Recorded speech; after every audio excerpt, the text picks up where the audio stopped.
Hey guys, welcome back to another new video. आपका स्वागत है सैन वेगोलॉगरू चैनल पे। तो आज हमारा टॉपिक है रेस इप्सा लोक्यूटर। ये एक लीगल मैगजीन है नेग्लिजेंस चैप्टर के अंडर। तो चलिए स्टार्ट करते हैं आज के वीडियो को। और अगर आपने अभी तक मेरे चैनल को सब्सक्राइब नहीं किया है तो सब्सक्राइब आप कर दो, ताकि आपको और भी लॉ ऑफ टॉर्ट से रिलेटेड वीडियोस मिलते रहें। प्रीवियस वीडियो में मैंने आपको बताया था एसेंशियल कंडीशंस और एसेंशियल्स ऑफ नेग्लिजेंस। अगर आपने वाला वीडियो नहीं देखा है तो आप जाके देख लो, मैं उसका लिंक आई बटन में दे दूंगा। तो चलिए स्टार्ट करते हैं इस लीगल मैगजीम के मीनिंग से। ये जो लीगल मैगजीम है रेस इप्सा लोक्यूटर, ये आपका शॉर्ट नोट्स में आ सकता है, अबाउट 8 मार्क्स का आ सकता है। तो जो भी मैं आपको एक्सप्लेन करूंगा वो सब आप अपने लैंग्वेज में लिख सकते हो, या फिर जो भी मैं यहाँ पे लिखा हूँ वो सब भी आप लिख सकते हो, या फिर अगर आप चाहो तो आप मेरे से नोट्स भी मांग सकते हो। आप कमेंट सेक्शन में लिख दो कि अगर आपको नोट्स चाहिए तो आप कमेंट सेक्शन में लिख दो, मैं नोट्स आपको प्रोवाइड कर दूंगा। और नोट्स लेने का प्रोसेस क्या है, ये वॉलेंटी नॉट फिट इंजुरिया वाले वीडियो में मैंने आपको बताया था। वो वाला वीडियो जाके देख लो, आपको वो टॉपिक भी समझ में आ जाएगा और नोट्स कैसे लेना है मेरे से वो भी आपको समझ में आ जाएगा। तो चलिए बढ़ते हैं इस मीनिंग में। इस केस में क्या होता है रेस इप्सा लोक्यूटर में, the rule that it is for the plaintiff to prove negligence. Plaintiff जो है, जो सफरिंग पार्टी है, उसको वो नेग्लिजेंस प्रूव करना होगा, and not for defendant to disprove it is in some cases one of the considerable hardship to the plaintiff, because it may be that the true cause of the accident lies solely within the knowledge of the defendant who caused it. The plaintiff can prove the accident. plaintiff जो है वो accident को prove कर सकता है, but वो कैसे हुआ वो accident वो proof नहीं कर सकता। He cannot prove that how it happened so as to show its extent by the rule res ipsa loquitur। इस लीगल मैगजीम का मतलब आता है the thing speaks for itself। एक एग्जांपल ले लेते हैं। सपोजिटली गाड़ी जा रहा है रास्ते से जिसमें 4 जन बैठे हुए हैं, ऑपोजिट डायरेक्शन से भी गाड़ी आ रहा है, दोनों में टक्कर हो गया। उसमें भी 4 जन बैठे हैं, इसमें 4 जन बैठे हैं, दोनों में टक्कर हो गया। तो इसमें साफ दिख रहा है, इसमें किसी को कोई प्रूफ करने का जरूरत नहीं है कि कैसे एक्सीडेंट हुआ। इसमें साफ दिख रहा है कि दो गाड़ी एक ही रास्ते पे आ रहे हैं, सिंगल लेन वाले रास्ते पे आ रहे हैं। एक जन करेक्ट डायरेक्शन से जा रहा है, एक जन ऑपोजिट डायरेक्शन से आ रहा है। तो इसमें साफ दिख रहा है कि किसका फॉल्ट है। तो इसमें प्रूफ करने का दोनों पार्टीज में से किसी को जरूरत नहीं है कि एक्सीडेंट कैसे हुआ है। तो रेस इप्सा लोक्यूटर का रूल या फिर मीनिंग यही होता है, the thing speaks for itself।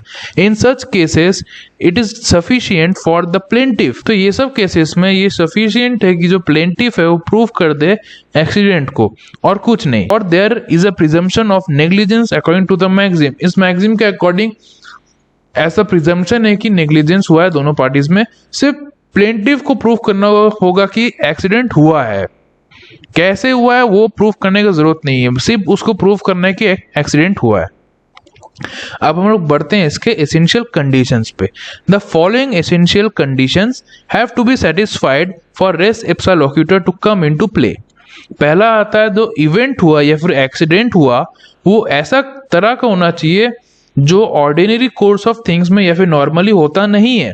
If those have the management and control use due care. Second, the event which has cause, जो इवेंट जिसके कारण एक्सीडेंट कॉज हुआ है, जो reason which is the reason behind the accident, it was, अगर वो defendant के control में था। The reason for this second requirement is that when the defendant, अगर डिफेंडेंट के पास कंट्रोल है उस इवेंट का which cause the injury, he is in a better position than the plaintiff। तो उसके पास अच्छा पोजीशन है कि वो एक्सप्लेन कर सकता है कि एक्सीडेंट ऑकर कैसे हुआ प्लेंटिफ के मुकाबले।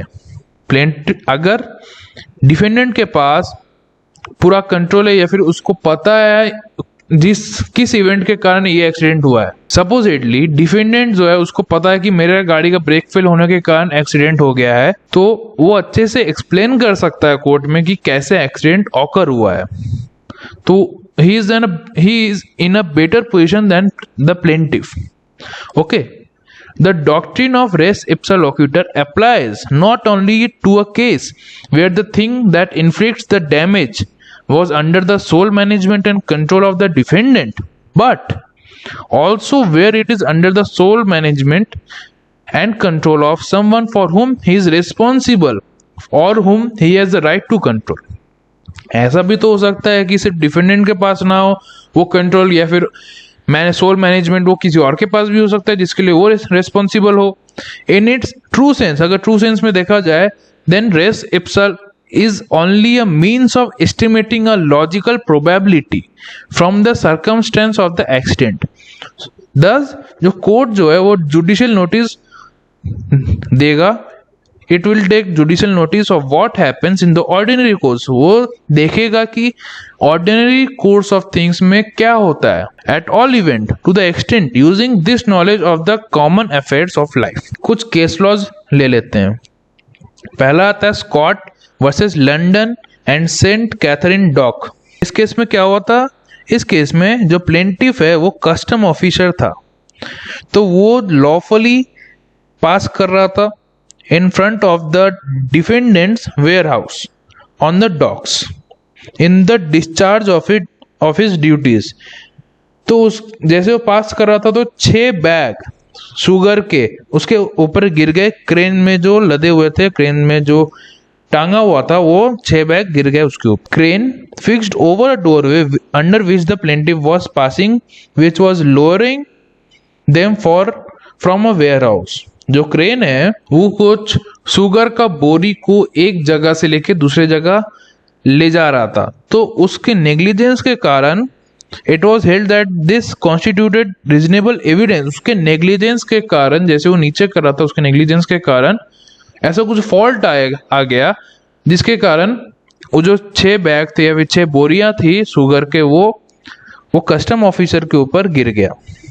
तो it was held that this constituted, ये जो इवेंट हुआ, it constituted reasonable evidence of negligence in the absence of any explanation of the cause of the bag falling. अब डिफेंडेंट को पता नहीं था, उसके पास कोई एक्सप्लेनेशन नहीं था कि बैग कैसे गिर गए, तो defendant where held liable because such an accident does not occur in the ordinary course of things. वो नॉर्मली ऑकर करता ही नहीं, इसलिए डिफेंडेंट लायबल ठहराया गया। सेकेंड केस लॉ आता है municipal corporation of Delhi versus Subhagwanti. ये मैं एसेंशियल ऑफ नेग्लिजेंस में डिस्कस कर चुका हूं, अगर आपने वाला वीडियो नहीं देखा आप जाके देख लो। थर्ड में आते हैं सुभाष चंद्र वर्सेस राम सिंह। इसमें क्या हुआ था, जो एपिलेंट है वो he was aged about 7 years. He was going about 1 foot away from the pavement. जो एपिलेंट है जो 7 साल का है वो 1 फुट दूर था पेवमेंट से या फिर फुटपाथ से। जो रेस्पोंडेंट है या फिर जो डिफेंडेंट है वो बस चला रहा था belonging to the state of Punjab. वो पीछे से आया, उसको ठोकर मार के उसको इंज्योर कर दिया, इंजोर्ड द प्लेंटिफ। तो it was held that the facts in this case lead to interference. जो फैक्ट्स था उसको मिला के इंटरफेरेंस या फिर कंक्लूजन में आया that the driver of the vehicle must have been negligent since he could not disapprove negligence। वो प्रूव नहीं कर सका कि नेग्लिजेंस उसके तरफ से था कि नहीं था, वो ऐसा प्रूव नहीं कर सका, इसलिए वो लायबल ठहराया। आई होप कि आपको आज का वीडियो इंटरेस्टिंग लगा हो। अच्छा लगे तो लाइक कीजिए, शेयर कीजिए, सब्सक्राइब करना मत भूलिए ताकि आपको और भी लॉ ऑफ थॉट्स से रिलेटेड वीडियोस मिलते रहे। और कहीं भी डाउट आता है तो आप कमेंट सेक्शन में बता सकते हो। और अगर आप लोग क्लैट दे रहे हो इस साल तो क्लैट का डेट अनाउंस हो गया है, आप वो वाला वीडियो देख लो, मैं उसका लिंक आई बटन में दे दूंगा। और साथ ही साथ मैं क्लैट का क्रैश कोर्स करा रहा हूँ, उसका भी वीडियो का लिंक मैं आई बटन में दे दूंगा, आप जाके देख लो, आपको हेल्प होगा। तब तक के लिए बने रहिए मेरे साथ, स्टे सेफ, थैंक